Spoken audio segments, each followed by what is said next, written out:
Et aujourd'hui, je vais vous parler d'obésité et de micronutrition, et bien entendu d'un point de vue d'un praticien.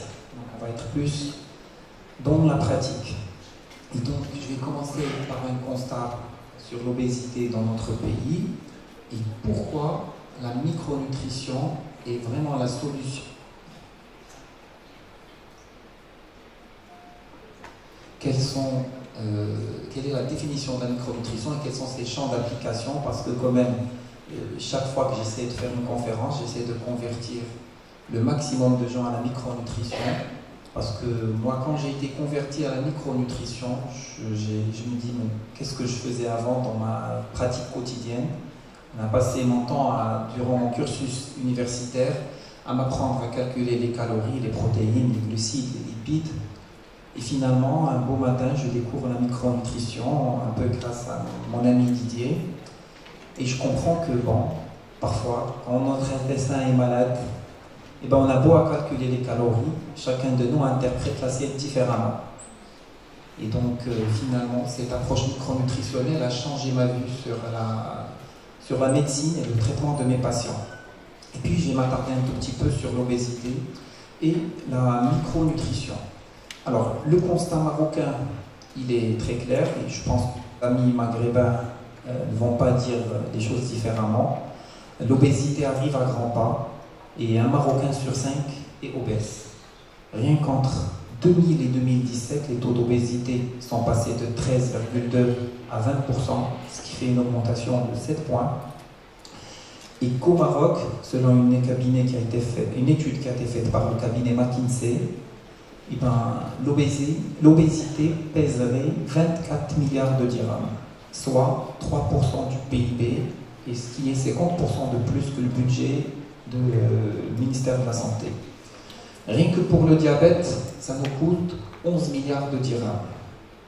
Et puis, nos obèses, en plus de tout ça, c'est des colosses aux pieds d'argile, c'est-à-dire qu'ils sont multicarencés en micronutriments.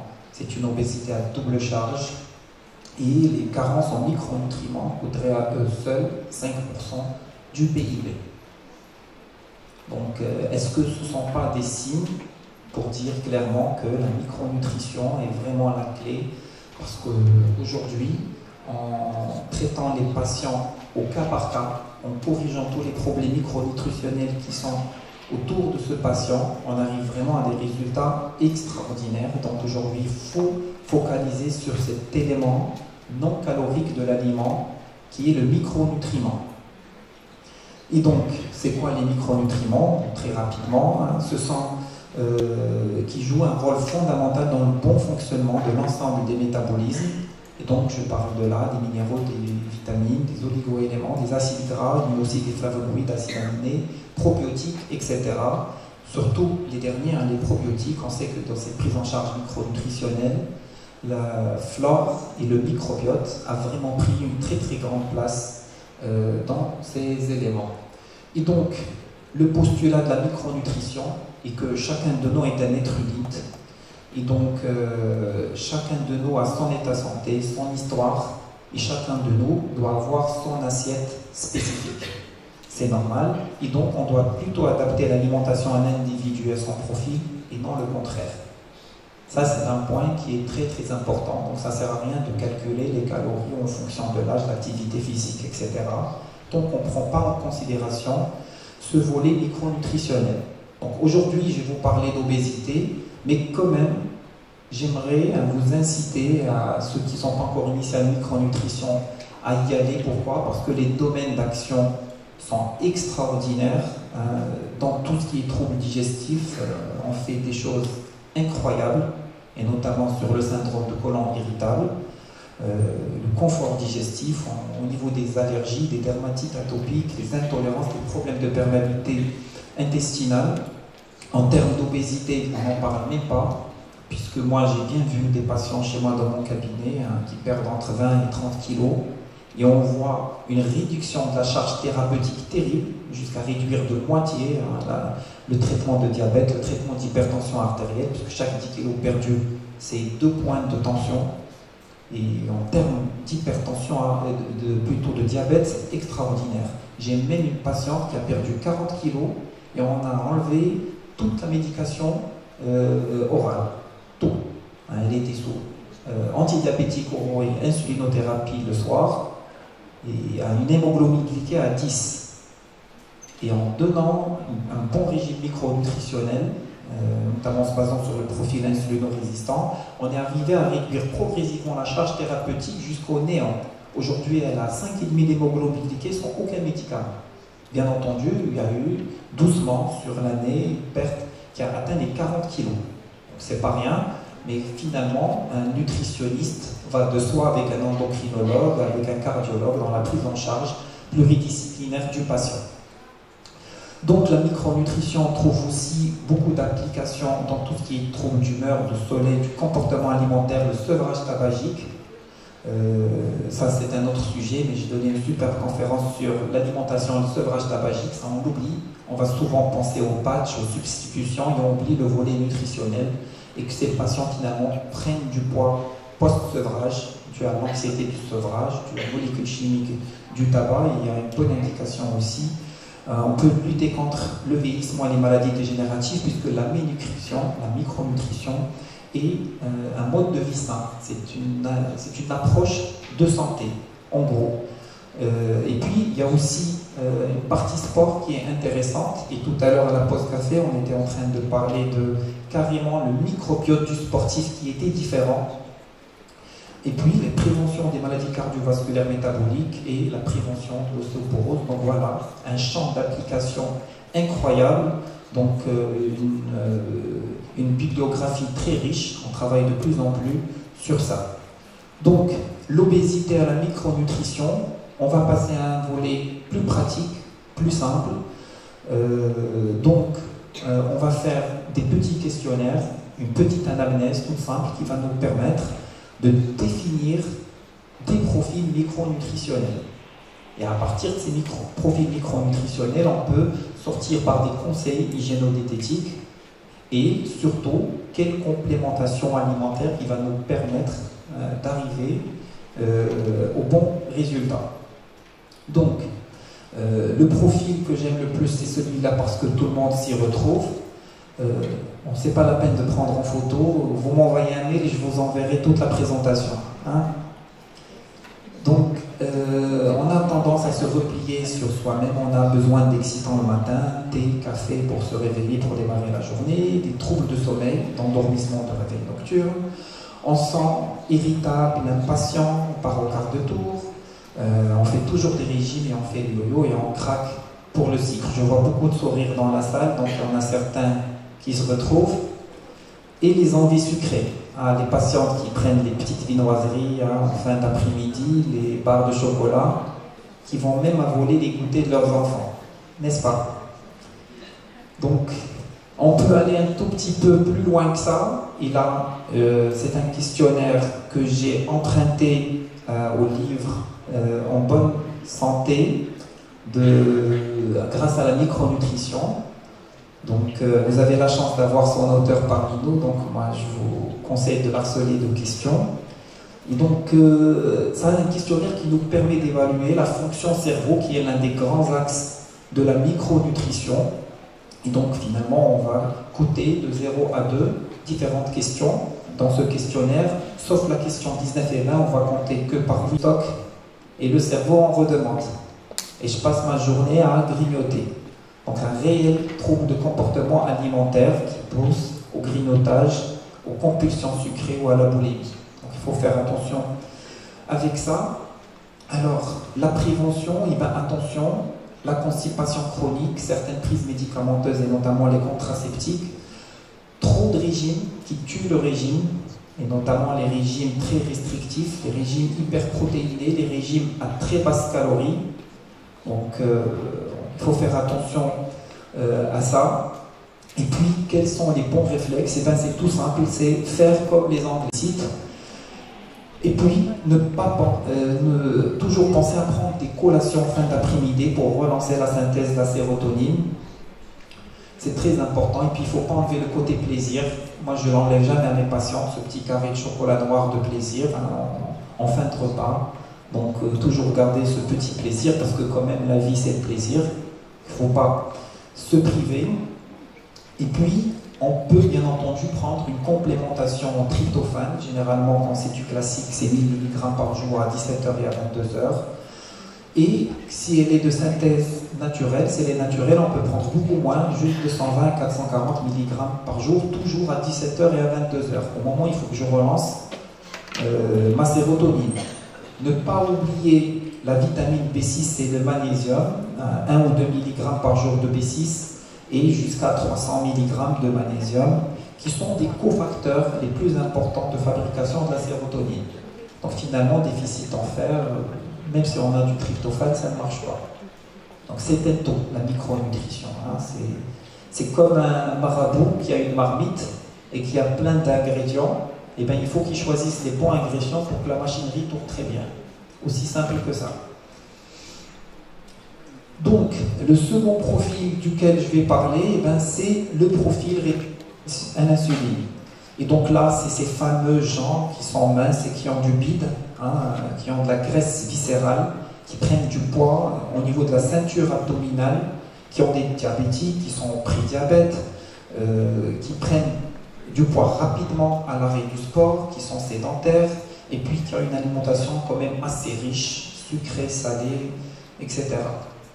Donc, vous connaissez le phénomène de l'insulinorésistance, hein, on sait à quoi il sert l'insuline, hein, c'est pas peine de perdre de temps à décrire ça, mais bon, chacun de nous réagit très différemment au pic, à l'alimentation en fonction des pics d'insuline.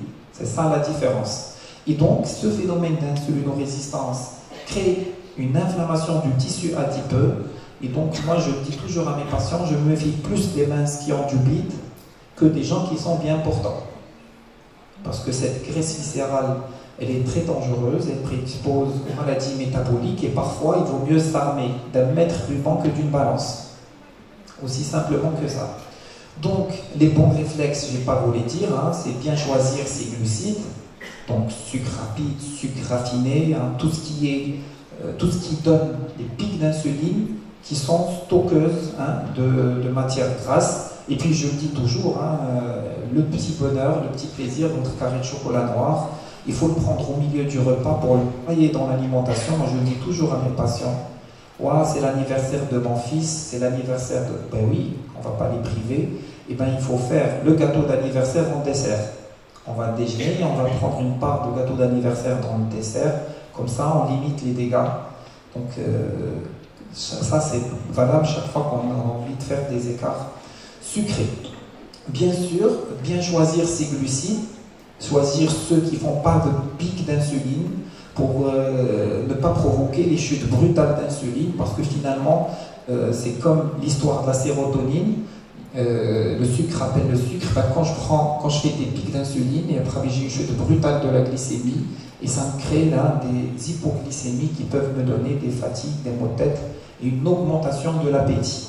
Donc il faut vraiment bien choisir ses glucides en mangeant. Il va espacer la consommation des glucides avec au choix un repas sans glucides et puis faire de l'activité physique pour améliorer la sensibilité du muscle à l'insuline. Moi, je donne toujours une astuce parce que finalement, quand on fait le sport en fin de journée, ça prend beaucoup de temps pour être dans ses réserves. Et donc, l'idéal serait de faire une petite demi-heure à jeun. Moi, je dis souvent à mes patients, quand vous vous réveillez, allez faire un peu de marche à jeun, comme ça, directement on est dedans, comme ça on lutte contre l'insulinorésistance. Un jour sur deux, c'est largement suffisant pour favoriser, pour lutter contre l'insulinorésistance. Quelle complémentation on peut donner dans ce genre de profil? Et bien tout simplement, moi je donne du chrome. Pourquoi? On donne entre 20 et 120 microgrammes par jour. Et bien parce qu'il va agir en synergie avec l'insuline pour faire rentrer le sucre dans les cellules. Et puis dans la phytothérapie, donc il y a une panoplie de plantes qui marche très bien. Il y a même un produit qui est fabriqué au Maroc qui contient ces 4 éléments, hein, qui contient du fenugrec, du lin, du millet et du lupin. Ça marche très très bien. Moi, ça m'évite de faire des escalades thérapeutiques avec ce genre de phytothérapie. Et puis un petit clin d'œil, il ne faut pas oublier les prébiotiques. Ça permet de ralentir la vidange gastrique et de freiner l'assimilation du sucre. Et puis, la dernière partie de ma présentation, bien entendu, je vais la faire pour la flore intestinale, parce qu'on sait que cette partie prend une grande partie dans l'approche micronutritionnelle. Et là, ce sont des gens digestifs, ce sont des gens qui ont des brûlures d'estomac, des reflux d'acide, qui n'arrivent pas à prendre leur petit déjeuner le matin, ils se disent toujours rassasiés, gonflés, ballonnés. Ils ont un ventre plein le matin et tout gonflé dès qu'ils vont manger, ou en fin d'après-midi, très fragiles, attrapent tout ce qui se passe, au moindre stress, ça ballonne, et puis ils ont une consommation excessive de produits laitiers. Là aussi, je vous ai tiré le questionnaire complet que j'ai tiré du livre En bonne santé grâce à la micronutrition, donc pour tester l'interface digestive. Et donc c'est une panoplie de questions. Pareil, on peut doser la gravité de la tête digestive grâce à un questionnaire tout simple qu'on peut poser aux questions qui rentrent dans l'enquête alimentaire. Et donc, oui, je suis à 18 minutes. Donc il me reste encore 4 minutes. J'ai le chrono dans mon ordinateur.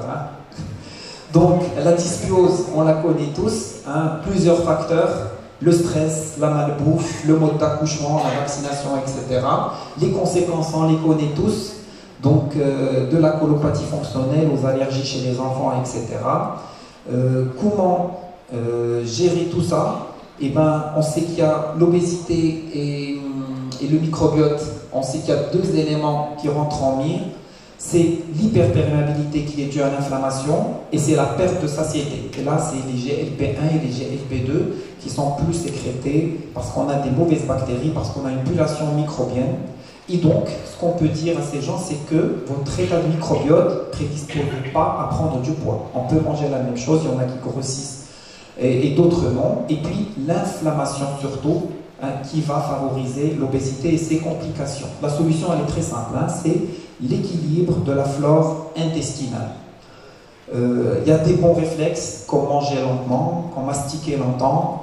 Il faut privilégier, quand on est mal, tout ce qui est cuit, tout ce qui est riche en polyamide, et éviter tout ce qui est excitant, jus acide, surtout attention aux produits laitiers et aux produits qui contiennent du gluten. Qu'est-ce qu'on donne comme complément? Eh bien oui, des probiotiques et des prébiotiques.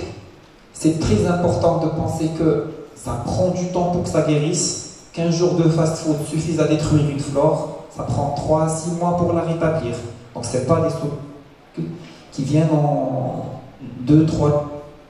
Et puis, les probiotiques, on ne va même pas citer leurs bénéfices, c'est une longue liste de bénéfices, ça nous permet d'enrichir notre microbiote, de guérir, de lutter contre pas mal de choses, de fabriquer des vitamines. Bon, je vais passer rapidement sur ça. Où est-ce qu'on peut les trouver? Eh bien oui, dans le kéfir, dans le lbn, et puis dans les compléments alimentaires. Mais bon, on ne sait pas tous comment choisir notre complément alimentaire. Eh bien, il faut faire attention, il faut que ça soit documenté scientifiquement. Il faut qu'il contienne assez de bactéries vivantes. 10 milliards, c'est un bon chiffre. Il faut qu'ils contiennent des souches qui sont certifiées et déposées. Il faut qu'elles soient stables et résistantes aux sécrétions digestives. Il faut que ça soit scientifiquement prouvé qu'il a une action bénéfique sur la santé.